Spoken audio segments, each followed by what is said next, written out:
Bonjour bien-aimés famille humaine, c'est Gilles et je viens brièvement à vous aujourd'hui pour discuter très brièvement des énergies astrologiques et puis faire une petite lecture de tarot pour préparer pour cette entrée dans la porte stellaire du 12 décembre. Mais bon, le 11 décembre, on va avoir une nouvelle lune en Sagittaire. Donc c'est quand la lune et le soleil se rencontrent, c'est une nouvelle lune. Et donc voilà, ça commence un nouveau cycle. Et donc le fait que ce soit en Sagittaire, ça nous permet de réévaluer nos croyances, savoir qu'est-ce qui est vrai, qu'est-ce qui n'est pas vrai pour nous. Pour donner un petit conseil, c'est de comprendre qu'au plus quelque chose est ressenti profondément, au plus quelque chose est vrai. C'est pas parce qu'on pense que quelque chose est vrai que cette chose est vraie. Par contre, si on le ressent, ça veut dire que c'est connecté à une vérité intérieure. Et que savoir que le monde intérieur, c'est le domaine du cœur, c'est le domaine de l'âme, alors que le monde extérieur, c'est le monde éphémère de l'esprit mental. Donc voilà, c'est arriver à déterminer ce qui est vrai, ce que l'on croit et les certitudes qu'on peut avoir. Alors le 9 décembre, il y a Mercure qui va passer, qui était en Sagittaire et qui va passer en Capricorne. Donc ça va nous permettre de voir quels sont par rapport à nos rêves et nos désirs, qu'est-ce qui est réaliste, qu'est-ce qui est pratique. Le Capricorne, c'est un signe très pratique. Donc vraiment, ça va nous permettre de réévaluer un petit peu nos désirs et nos ambitions, ce qu'on recherche pour essayer de voir comment on peut l'intégrer dans notre vie de manière pratique.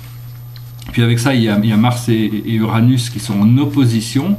Donc ça va créer vraiment un dynamisme qui va créer de nouvelles connaissances, de nouvelles compréhensions, de nouveaux niveaux d'intégration spirituelle et de sagesse. Et le soleil et la lumière forment un carré avec Chiron et Neptune. Donc tout ça nous apprend qu'il faut rester flexible, il faut pouvoir s'adapter. Et puis il faut pouvoir arriver à regarder certains aspects qui peuvent être douloureux de nous-mêmes pour arriver à les guérir, les transmuter, les transcender. Et le but, c'est d'arriver à pouvoir communiquer plus de lumière, à rendre notre vie plus belle et de pouvoir mieux prendre soin de nous-mêmes à travers la relaxation et le calme, le bien-être. Et voilà. Donc bon, avant de passer à la lecture de tarot, je voulais dire que peu importe les difficultés que vous pouvez rencontrer dans votre vie, il faut surtout pas désespérer. Il faut surtout garder la confiance et la foi en le fait que les choses vont avancer. Il faut être patient. Il faut apprendre à s'aimer et à se laisser guider. Tout en sachant que 2016 va être beaucoup plus facile. Excusez-moi. Pour tous ceux qui sont dans le procédé d'ascension et dans une recherche spirituelle, 2016 sera beaucoup plus facile à gérer que 2015. Donc voilà, il faut vraiment être un peu patient, rester persévérant et surtout ne pas abandonner vos désirs les plus profonds. Alors je vais faire une petite lecture pour essayer de regarder ce que le tarot nous dit à propos de conseils pour cette entrée dans ce portail stellaire du 12-12. Je vous rappelle qu'il faudrait essayer de ne pas oublier de faire une petite méditation le 12-12 à 12h12 du matin pour intégrer cette énergie, une méditation de 12 minutes. Alors la situation, je dirais une croix celtique, c'est la méditation, c'est vraiment de pouvoir exprimer vos émotions, être sincère par rapport à vous-même, savoir qu'est-ce qui est profondément à l'intérieur de vous, pouvoir exprimer la vérité sincèrement. C'est la reine c'est un jeu chinois, c'est la reine de coupe, et donc c'est vraiment, elle se regarde dans un miroir, elle voit sa réflexion dans le miroir, elle se réalise qu'elle n'est ni la réflexion ni elle-même, c'est juste un miroir. C'est donc, mais les émotions nous permettent les belles émotions nous permettent de réaliser le sens des choses et nous donnent une qualité de vie importante. Donc c'est important de pouvoir s'exprimer émotionnellement. Au plus on peut s'exprimer émotionnellement, au plus la beauté va pouvoir se révéler dans notre vie. Autour de les influences qui tournent autour de cette situation, c'est le Seigneur des obstacles. Ici, ça s'appelle le Maître céleste, Alors bon, il est très puissant, hein, c'est vraiment savoir qu'on est guidé, il y a toute cette sagesse autour de nous, il faut apprendre à suivre, il faut apprendre à coopérer avec la vie, avec le monde spirituel, avec notre âme, avec notre esprit, avec nos guides, et qu'il y a des nouvelles connaissances qui vont arriver, et on va pouvoir transcender tous les obstacles, passer par-dessus les obstacles qui se présentent devant nous avec plus de facilité. Ce que l'on voit devant nous, c'est le fou.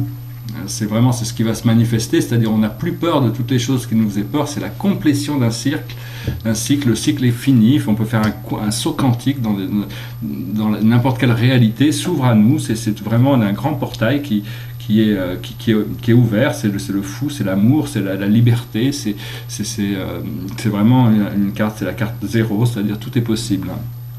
Et donc on verra ça plus tard. Mais bon, en attendant, c'est toujours possible de faire des sauts quantiques pour pouvoir nous permettre de...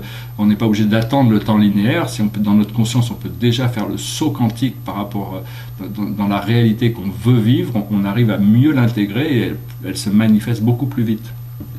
Dans notre subconscient, le passé lointain, nous avons le 7 de coupe. Alors c'est quelqu'un qui rêve et qui a tous ses rêves, et donc il rêve de toutes ces choses. Le seul problème avec ça, c'est qu'il y avait tellement d'options, on n'a pas su quoi choisir, et donc on s'est retrouvé un petit peu dans un état d'agitation sans pouvoir vraiment recevoir aucun de ces choses, parce que toutes ces choses étaient éparpillées. Et alors qu'actuellement, on arrive à un état, c'est la reine de bâton, de pièces, de deniers.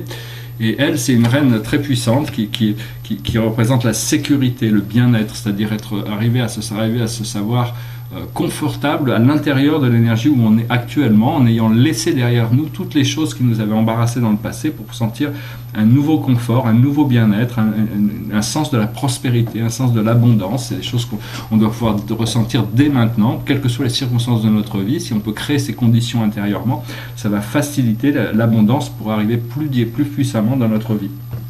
Ce qui arrive dans le futur immédiat, c'est le 10 de pièces. Alors c'est un magnifique chevalier, c'est un dieu en réalité qui parle de richesse, de prospérité, d'abondance. C'est vraiment c'est beaucoup de bonheur. Il voyage sur un tigre, c'est-à-dire il n'a pas les peurs, il est complètement, il a tout ce pouvoir, cette puissance, il a toute cette richesse, et donc il peut distribuer la richesse, il peut être généreux, mais bon, c'est une richesse qu'il possède déjà en lui et qui se manifeste constamment dans le monde extérieur. Donc c'est vraiment être ouvert à recevoir plus d'abondance, de prospérité, et d'avoir la gratitude de savoir que tout ce qu'on reçoit, on peut le partager pour en recevoir plus. Dans cette situation, nous sommes le page d'épée. Alors le page d'épée, ça représente qui on est dans la situation, et donc c'est vraiment arriver à se libérer de tous les... S'il a cette épée, ça lui permet de se libérer de tous les murs qui pouvaient l'enterrer, l'enfermer. La seule chose, c'est qu'une fois qu'il casse les murs, il faut qu'il avance. On ne peut pas aller en arrière, il faut avancer, donc il va falloir avancer.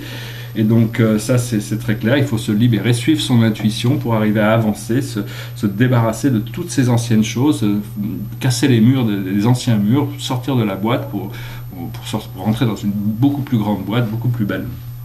Après ça, dans le monde extérieur, la réflexion du monde extérieur, c'est la force. C'est-à-dire, c'est quelqu'un qui arrive à tamer le tigre. Ici, c'est un tigre.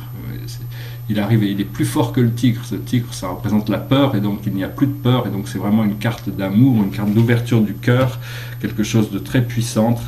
C'est cette réflexion, cet amour qui vient de l'extérieur, qui est partout autour de nous, mais qui pourra se manifester dans différentes formes. Il faut avoir la gratitude de recevoir toutes les bénédictions que la vie vous envoie, et les recevoir, et au plus vous pouvez les intégrer, au plus vous pouvez en profiter et jouir de toutes ces abondances.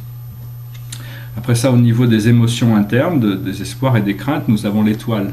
Alors ici, c'est représenté par Lao Tse, le grand maître céleste, Lao Tse, avec tous ces très beaux animaux célestes. Il y a la biche, et puis ces deux très beaux oiseaux. Donc c'est vraiment arriver à suivre, c'est-à-dire c'est la cristallisation de nos rêves et de nos désirs. Donc c'est possible de réaliser ces rêves et ces désirs, de rester dans cette fréquence de bien-être, de connecter avec ce monde divin à l'intérieur, au-dessus, à l'extérieur, partout, arriver à équilibrer notre vie de manière harmonieuse, de manière gracieuse pour pouvoir arriver à émotionnellement arriver à trouver cette intégration qui fait qu'on est plus balancé, on est plus poussé, tiré, on a une intégration qui nous permet de rester connecté avec nos rêves les plus profonds sans avoir besoin d'être constamment bousculé avec toutes ces forces qui peuvent encore agir au niveau du subconscient, qui sont encore un petit peu agitées.